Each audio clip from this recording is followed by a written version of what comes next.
Hi, this is Linda Jennings from the Knitting Way Book Club and Color Storms Yarn. I'm here to demonstrate how to cast on a Mobius wrap according to Linda Skolnick and Janice McDaniel's book, The Knitting Way. Valerie and I host the Knitting Way Book Club, and I expressed in episode 7 how excited I was to try my first Mobius. Her first instructions are to cast on 60 or 200 stitches using a long tail cast on. So I've done that. I've got a 32-inch needle, size 6, and my 100% alpaca yarn. So here's my tail. And if I were going to knit a regular infinity scarf, I would carefully point all my stitches in the same direction, and I usually have them all facing the middle. That's what I do. There's different methods of making sure all your stitches are facing the same way. And then I would knit into this first stitch and begin a regular infinity scarf.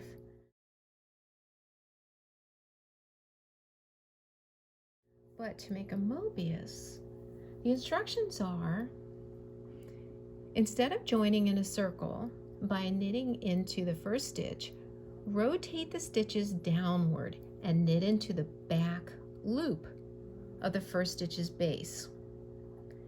Okay, so let's look at the base of these stitches. What is she talking about? Here's the cast on stitches.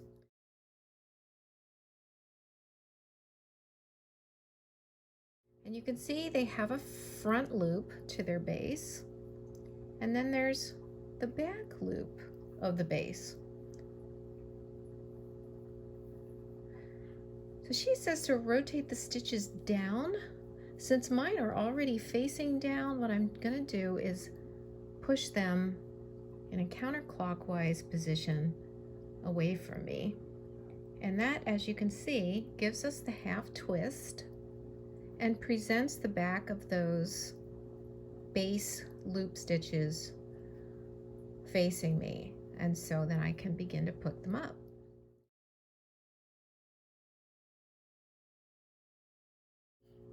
So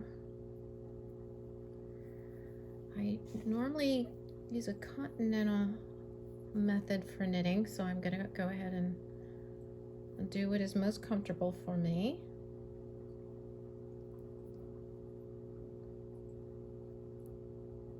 And since I messed up that first stitch, it's a little tricky. There we go. Use the tail and tighten it up a bit. Okay, there's the second loop. I'm going to call this the second loop. It looks to me like the second loop got a little messed up too. All right, this one looks like a proper base loop. And then here is the fourth one. They actually feel a little tight against this needle because you can see I am not taking them off my needle. I'm leaving them on the left-hand needle. Might be a little easier if we pull it toward the cable part of the circular needles. Okay, here's the next loop of my base.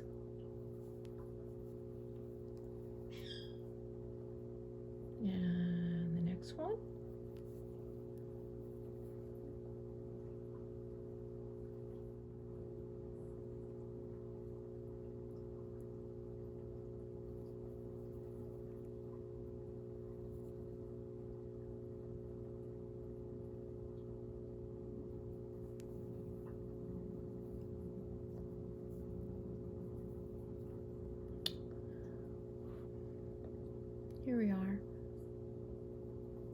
So it feels a little odd, I must say. I'm just trying to pick up one stitch on the top here for every one I've got down here. And I will continue to do that all around all 200 stitches. And then get back to you. Hello again. So here I am the next day, almost finished picking up the 200 stitches all around my original cast on.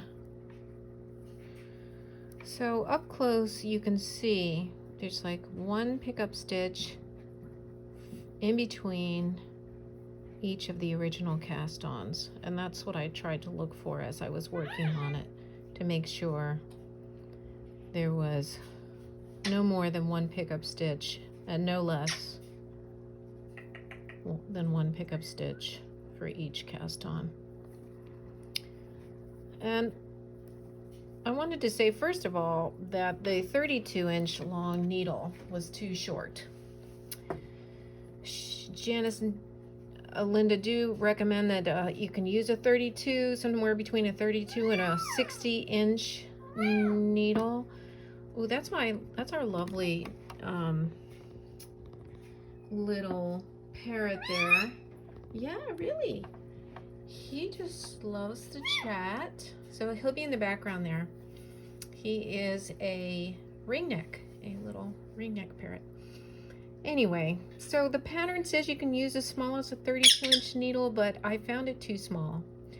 I had to disconnect my cable and thread a longer cable all the way through,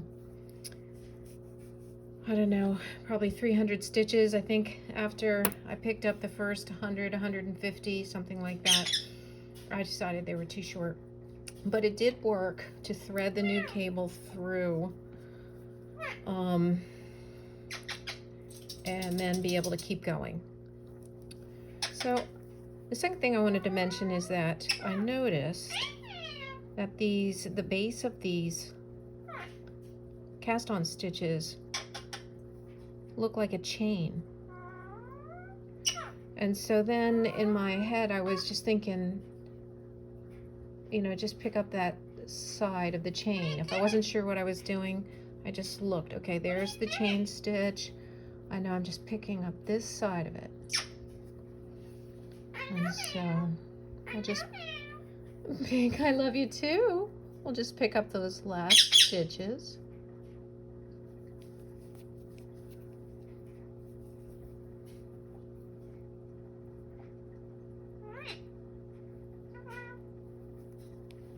It's hard to actually stay focused in the perimeter of the camera.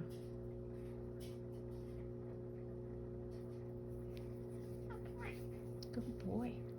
I think that's the last one. Oh, maybe there's one more here. We'll call that one more. Okay.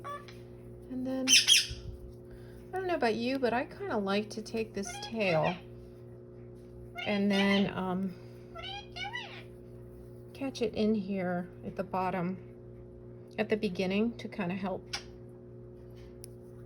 close the loop a little better, but we'll see. Maybe I won't do that quite yet. So the next directions, after you've completed all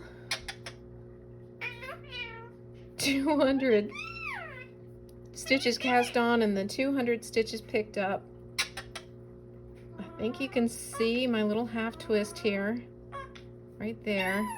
And that half twist, from what I understand, is going to travel as you knit. So I'm supposed to place a marker here and then knit the next 200 stitches, which will be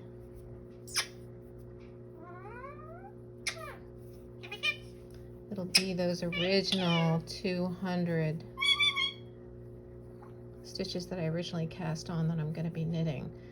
So honestly, I wasn't sure what that was going to look like when it came time to just knit the stitches in a regular way, but it does present itself very nicely.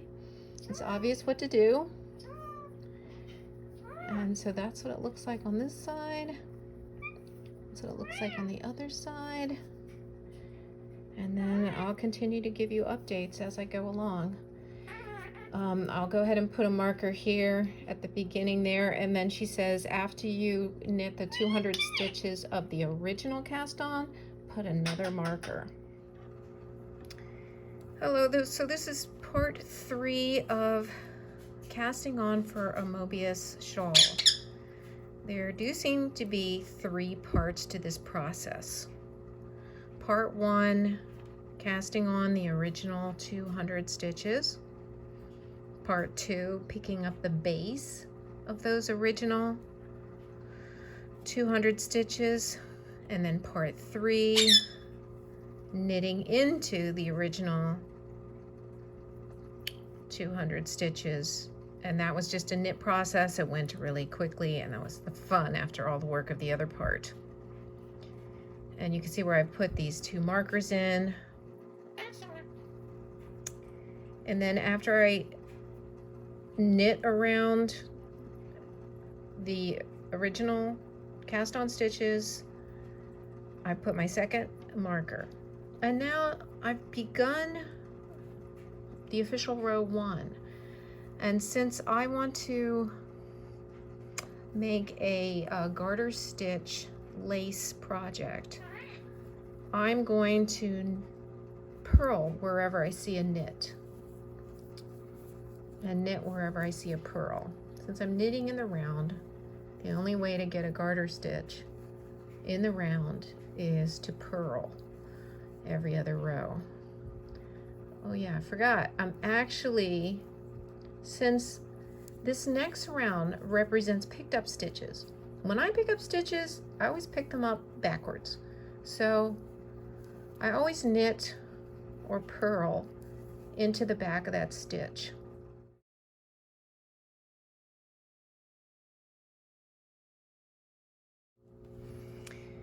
This concludes the cast on process for the Mobius shawl. Here is my twist. And here I've knit, or purled rather, both halves of the first row. So the next thing I can do is begin my Shetland lace. Now I do have only 198 stitches on each half instead of 200, but I'm just going to add a stitch in a couple of places. When you have a project this big, you don't need to start over again. You just roll with it.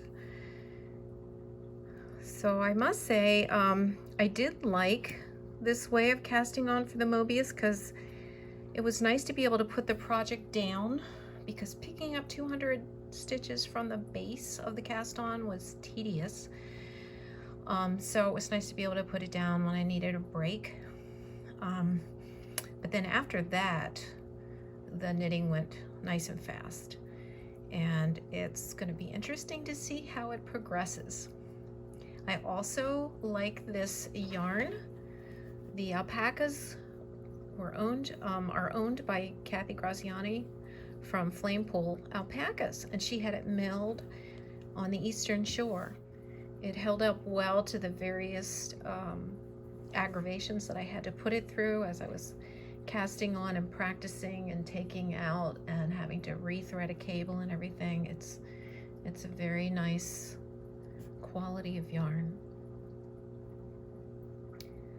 All right, I'll show you the next phase after I've made some progress on the lace.